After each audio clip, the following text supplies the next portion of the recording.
प्यारे बच्चों, अब हम अगला प्रश्न करते हैं। वो है प्रश्न नंबर 5। गर्मियों में हमें किस तरह के कपड़े पहनने चाहिए।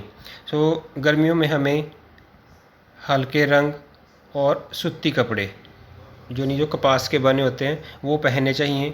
हल्के रंग वाले जो कपड़े होते हैं वो ऊष्मा को अवशोषित नहीं करते, और जो सूती कपड़े होते हैं उनके अंदर छिद्र होते हैं, और मैं आपको इसकी थोड़ी देर में पिक्चर इसमें शेयर कर दूंगा।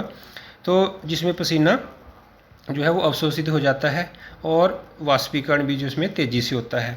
इस क्रिया में हमारी त्वचा से जो हमारी बॉडी है उसकी जो हीट होती है उससे वाष्पीकरण जो है वो उसमें गुप्त ऊष्मा ली जाती है वाष्पीकरण के लिए, और इस तरह त्वचा से ऊष्मा निकलने के कारण हमारी त्वचा से ऊष्मा जो है वो पसीने के वाष्पीकरण में इस्तेमाल हो रही है, यूज़ हो रही है। तो उसी कारण जो है हमारे शरीर में ठंडक होगी और हमें आरामदायक महसूस होता है। तो ये था हमारा प्रश्न नंबर 5। इसके बाद अब हम अगला प्रश्न देखते हैं। ये हमारे अभ्यास के प्रश्न उत्तर हैं। तो इसमें देखिए, सबसे पहले ये प्रश्न है प्रश्न नंबर 1। ये प्रश्न हम पहले भी कर चुके हैं। इसमें पूछा है इसने सेल्सियस में परिवर्तित करना है। हमें केल्विन दे रखा है, बिल्कुल पहले की तरह हमने क्या करना है, अगर हमें केल्विन दे रखा है तो हमने क्या करना है, उसमें से 273 माइनस कर देना। तो ए वाले पार्ट में हमें 293 केल्विन दिया हुआ है। तो आप देखिए बिल्कुल ईजी है, कोई दिक्कत वाली बात नहीं, कोई कन्फ्यूज़न नहीं होना चाहिए। अगर हमें केल्विन दे रखा है तो उसमें से हम क्या करेंगे, 273 माइनस कर देंगे तो हमारे पास जो है 20 डिग्री सेल्सियस आ गया। दूसरे वाले में आप देख सकते हैं यहाँ पे हमें 470 केल्विन दे रखा, इसके अंदर भी हम बिल्कुल ऐसे ही करेंगे। 470 में से 273 माइनस कर देंगे तो हमारे पास कितना आएगा, 197 डिग्री सेल्सियस आ जाएगा। इसके बाद हम अगला प्रश्न देखते हैं। निम्नलिखित तापमानों को केल्विन में बदलना है। पहले वाले में हमें केल्विन दिया होता था, हम उसको सेल्सियस में बदलते थे। यहाँ पे आप देख सकते हैं हमें सेल्सियस दे रखा है, हमने उसको किस में बदलना है, केल्विन में बदलना है। इसमें रिवर्स हो जाएगा, यानी पहले हम क्या करते थे, उसमें केल्विन में से 273 माइनस करते थे। अभी हमने क्या करना है, सेल्सियस में हम 273 जोड़ देंगे, ऐड कर देंगे। आप फर्स्ट वाले में देख सकते हैं हमें 25 दे रखा है, तो 25 वाले में हमने क्या कर दिया, 273 को ऐड कर दिया, हमने जोड़ देना है इसके अंदर। तो ये हमारा 298 यानी 298 केल्विन बन गया।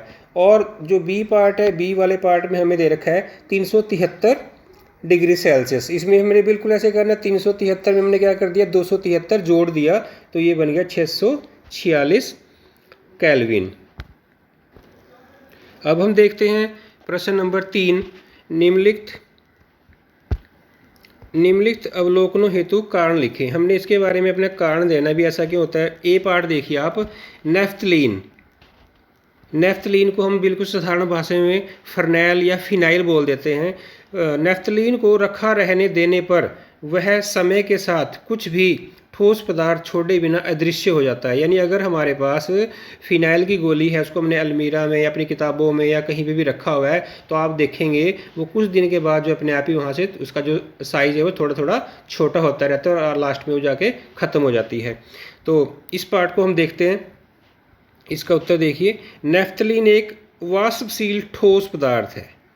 यानी ये एक ऐसा पदार्थ है जो ठोस है और वाष्पशील है, ठीक है, जो ठोस से द्रव अवस्था में आए बिना, यानी ये एक ऐसा ठोस है जो सीधा गैस में परिवर्तित हो जाता है, बीच में जो द्रव अवस्था है वो नहीं आएगी, ठीक है, जिसे ऊर्ध्वपातन क्रिया कहते हैं। यानी एक ऐसी क्रिया जिसमें कोई भी ठोस पदार्थ जो है द्रव अवस्था में आए बिना वो सीधा गैस में परिवर्तित हो जाए, इस क्रिया को बोलते हैं ऊर्ध्वपातन।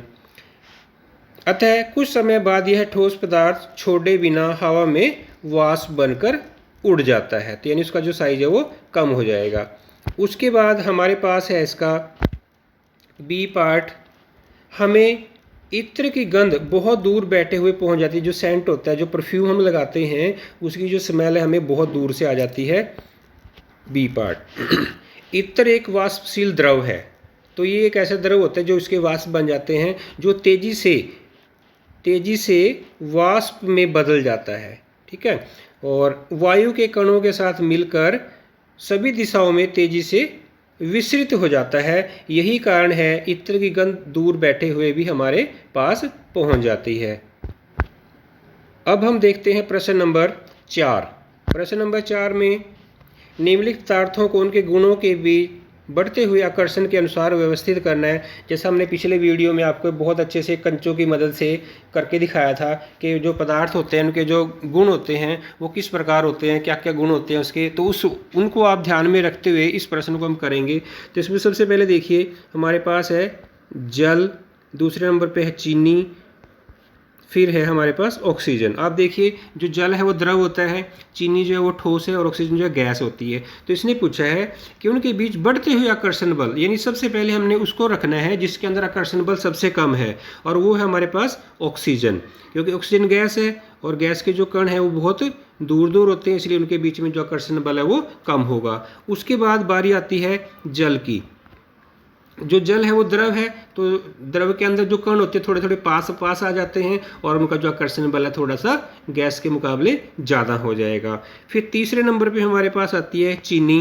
चीनी जो एक ठोस पदार्थ है और ठोस के कणों के बारे में जैसे आपको पता है बहुत ही नज़दीक होते हैं, उनके बीच में जो आकर्षण बल है सबसे ज़्यादा होता है। तो ये जो दिया गया इसमें ऑक्सीजन सबसे पहले नंबर पर आएगी, उसके बाद जल है और फिर चीनी है।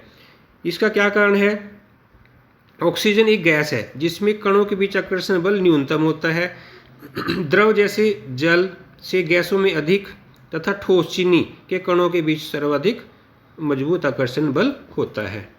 तो आज के लिए हमारे ये इतने ही प्रश्न हम करेंगे। अगले प्रश्नों के लिए हम अगला वीडियो आपके पास शेयर करेंगे। Thank you.